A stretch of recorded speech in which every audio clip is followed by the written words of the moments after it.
What is up, everybody? It is Alex from Heavy New York. We are back at the Mercury Lounge, and today we are here with Anastasia and Max of The Haunt. It is great to be able to talk with you. Thanks so much for being here. Yeah, thank you so much for having us. Thank you so much for having us. Yeah, it's so awesome to have you here. It's going to be a kick-ass show tonight with you guys and Mike Stead at the Mercury Lounge, but this won't go over well as the latest single. It's absolutely awesome. Is this maybe a good representation of continuing in the vein of what we heard off EPs such as Social Intercourse or the self-titled EP in a way, or is this more or less like a new beginning for The Haunt?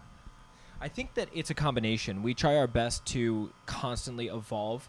I would say that it keeps the same vibe, it keeps the same energy, and a lot of the same messaging, but as we evolve and as me and Nick started producing a lot of our music and we started working with Kevin Thrasher, we moved into a place where we kind of want to consistently outdo what we've done in the past, and we now kind of feel like we're making the music that we've always wanted to be making. So it feels like a huge step in the right direction for us. Do you is it maybe like a good, because you're releasing a new EP now, and I've always said you're good. No, it's all good. You're releasing a new EP now, but is maybe like the way that we're getting through these EPs, is this maybe a good representation of what a full-length Haunt album is going to be? So, yes, I think that what we're trying to do, we actually recorded these EPs originally to be a full-length album, but we are currently in a process of releasing them as EPs, just because we like the ability to be constantly releasing new music to fans. And so we kind of love working in this cycle of having something always new and always different going on for us. We don't really want to release the whole album and then 7 of the songs go to die.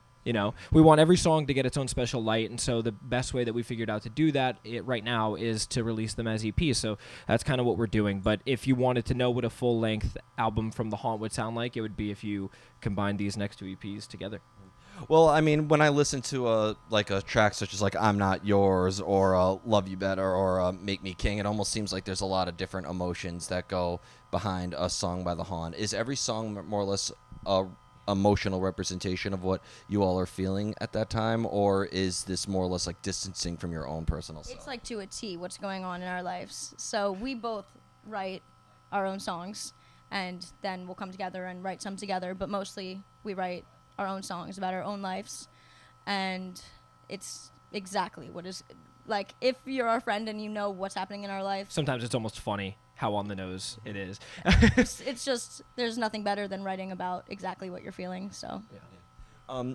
Does musically or lyrically, does it start off with a preconceived vision in a way, or is the songwriting process very improvisational and you can and more or less experimental in that regard? I think that it depends on the song. Sometimes you have a thought and you just sit on it. This is kind of more similar. She mostly writes this way, where she'll have the thought, she'll sit on it and cultivate a song and an idea and an image around it and build the song slowly from there when she has time to really sit with her emotions and stuff like that. That's what I've noticed that you do. Yeah. And then with me, it's kind of a little bit of, can I curse on here? Yeah, it's a little bit of throw shit at the wall and hope it sticks. Sometimes I'll just write something, I'm like, that's the worst thing ever, and then but it'll be a piece of a good idea, and then slowly you piece together a lot of good ideas until you have a song. And so it's 2 very different ways that we write, and you can kind of hear that sometimes, I think, in our music. Can lyrically or a lyrical idea help dictate the direction of the music, or have you always needed music before any lyrics came into play or subject matters? Well, for me, it's always the lyrics, because I write poetry first about exactly what I'm feeling, and then I'll turn it into a song. Yeah, I'm trying to think. Rarely is it ever music first a melody, but it kind of happens at the same time for me, because I'll say the words, as I'm writing a poem or writing something down, I'll say the words in the melody that I want to, so it kind of all comes out at once for me. How about you?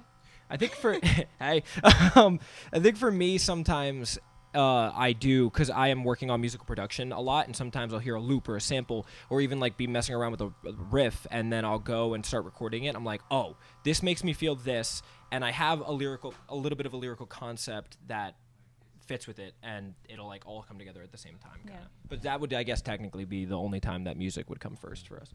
Being that you both, having the privilege of listening to you both soundcheck, being that you both bring your own vocal contributions into the band, do both of you kind of need to be in the same headspace when writing lyrics or singing together in order to make the song fit in a way, or being that you both have very distinct voices, it is both of you being in different worlds that help make the sound that you have? Again, I think it depends on the song. There's some songs where we want to feel the same way and sing the same way, and then as you'll see tonight when we play some of our new unreleased stuff, there's a lot of songs where there's almost two conflicting pieces of imagery happening at the same time or against each other back and forth. And so those things it's better that we're separate, writing those separately and working together. We're always in the same room working on the stuff, but it's like she'll be over here and I'll be over there and I'll be like, what if this? And it's kind of like a back and forth situation, you know. Well, being siblings, and I'm sure you get this asked in every interview on what's it like being brother and sister in the band, but but I was going to ask because, you know, do you think it's one thing to have camaraderie with your fellow bandmates, but being that you not only are bonded together by this music, but you're bound together by blood, do you think that maybe brings another layer of songwriting, maybe advantages or something? I think so. I think that we're living in the same house, which is some bands do that, but a lot of don't, and almost none grow up in the same house and see the world in a very similar way. Yeah, I think it definitely makes it easier, super easy to write sometimes with each other because we fight, but we basically feel the same way on most everything. things, and there's also just that layer of communication where it's like she doesn't even need to talk sometimes to know what she means, and vice versa. Which is perfect, like in a studio environment, and just having someone that just knows exactly what I'm thinking at all times. Yeah. Do you want maybe the lyrics to be open to interpretation, or do you try to maybe get the listener as engaged in the meaning or the message as much as the music itself? Well, that's interesting because I think it should be completely up to interpretation. Oh, hello. That's my favorite. I think it should be completely up to interpretation, except for the people that I'm writing these songs about. They should take it to heart, and they should take it for exactly what I'm saying to them. So besides that, but everyone else. Yeah, the people that we're saying fuck you to, they should know that we're saying it to them. But everyone else should kind of just take the song as... Oh, thank you. Sorry, you have so much going on. No. This interview is sponsored by Red Bull. Hey, give them a deal. Yeah.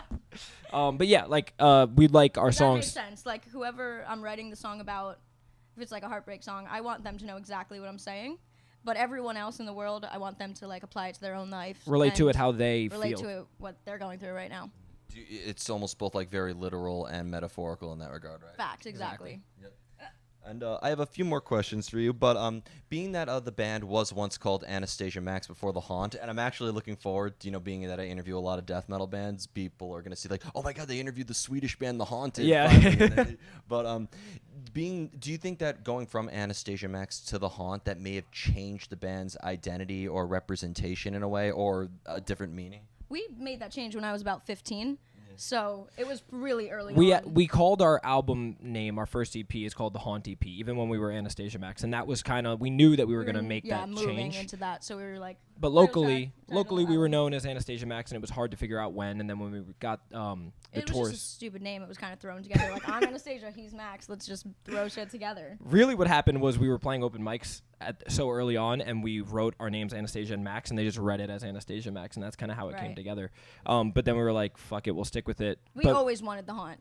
So that was like Haunt. from the go. That was the first album was going to be EP was going to be named that, and we were going to be that. Forever. 2016, we had The Haunt, locked in as our thing, and we knew we were making that switch. It was only a matter of when. Yeah. I think it was cool to have a play on words like Anastasia Max. That could be like one person's name or two people's names. So I think it had an interest. It was people liked it. For a while we were Anastasia Max The Haunt. Or The Haunt Anastasia Max. Yeah, with Andrew. Like during the transition period. And then but we kept getting like people were like, you're a DJ act or something. Like people kept getting like weird different genres from the name that weren't rock, and that was part of the reason why we were like, this is it's got to be a strange name. And now we have Ava Max. So. Yeah, exactly.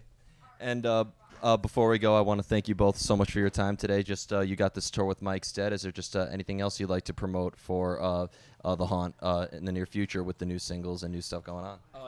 We are also, after the tour with Mike's Dead, doing a co-headliner with the Starbenders. Jumping right on after this. Immediately after this tour, and we are going to go all around the country again, so come see us. We're going for round 2, and listen to our new music. This won't go over well. I'm done, and And other stuff. we'll see you out there.